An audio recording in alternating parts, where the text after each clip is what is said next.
Now from the Weather Tracker TV Storm Studios, this is your weather today. Here's Chief Meteorologist William Cole. All right, folks, here we go now, pushing into our Thursday morning. It's a bit of a pea soup start to the morning out there. We've had a lot of patchy fog around, not necessarily dense, where it completely reduced your visibility for the morning commute, but it was pretty gray out there. And in fact, the roads were damp as well. You can still see some of that grayness factor there on the live cam behind me. So that'll linger through the morning, right? That does begin to lift by late morning. Then as we go into the afternoon, today it's a mix of sun and clouds here in the Metroplex. Daytime highs mid-upper 80s, and it's a 20 to maybe a late day 30% opportunity of a couple of thunderstorms here in the Metroplex. Could be some severe weather with that. I want to talk about that. Then also as we head into tomorrow Friday and into the weekend, the opportunity of rain and storms, the probabilities shoot up dramatically. And again, we may even be talking about some fairly decent rainfall amounts on the way. What exactly does that mean? Again, I've got those details coming up. But speaking of rainfall, well, let's take a look at this here too. Now, this was from yesterday. Of course, if you remember yesterday, we had the scattered rain around, some locally heavy downpours. Again, some folks saw it. Our friends off to the northwest, not everyone saw it, you can see up there. But again, a lot of folks, half an inch to right around an inch. It was a pretty generous rain. It's May. We'll take that for sure. But take a look just to the east of North Texas, out in East Texas. Not a misprint. Some locations out there picking up 3 to 5 inches of rain as we went through yesterday. In fact, still some flash flood warnings in effect out in that direction. So as we just look around the region as a whole, a couple things going on I'm tracking. Now, number one, right now in North Texas, we're essentially quiet. There's some activity lifting up into parts of Oklahoma. That fired out across parts of West Texas overnight. Again, kind of moving away from us, though. Little black line, though, it's called the dry line, right? We talk about this each and every year in the month of May, specifically separating the moist, unstable air from some very dry air. In fact, today, even drier than normal, coming in from West Texas and the high plains of New Mexico.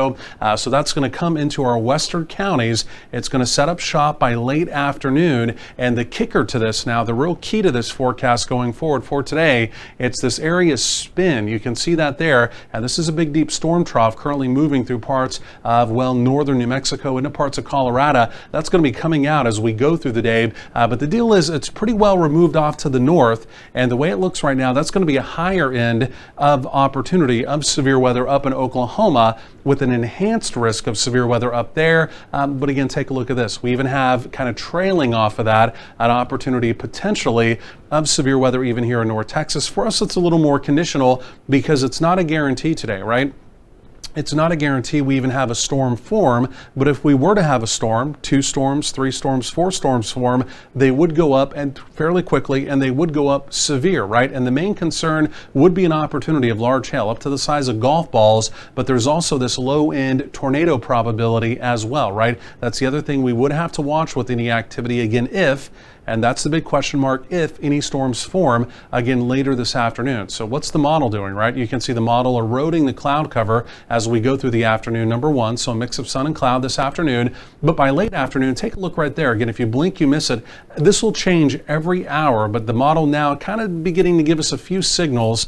You see it right there that we may get a couple of storms to form late this afternoon. That's not the exact location, but it's just the model saying, hey, yeah, I'm starting to think maybe something could be happening. So we're going to watch that carefully. But then I can tell you going forward in time, tonight we're essentially quiet, but it's going to be later tomorrow, Friday. We're going to have a complex of storms move through, and that will be the beginning, the way it looks right now, of a pretty wet weekend. But again, this complex coming in Friday night may also pack a bit of a punch with the wind threat. Again, more on that coming up. Otherwise, 80s, mid-upper 80s here to right around 90 in our western counties, out around that dry line. Temperatures may really rocket out there. So again, kind of pick your geographical location, 20-30% opportunity. I may jiggle these numbers around just a little bit, but I think truly from 35 off to the west, especially off to the northwest, that's essentially where that 30% probability would be. Again, this right here would be your Thursday evening. Temperatures in the 80s, easing into the 70s, very warm, humid, and again, we'll call it a 30% opportunity, even here in the Metroplex through about 9 p.m. this evening. Overnight lows in the 70s. So again, a very mild, balmy start even to our finally Friday. And as we go through Friday, much the same, mid-upper 80s to right around 90 out in the west. And again, late Friday, that's when that next opportunity of rain and storms does move into the area. And you can see after that, as we head into the weekend, looking quite unsettled.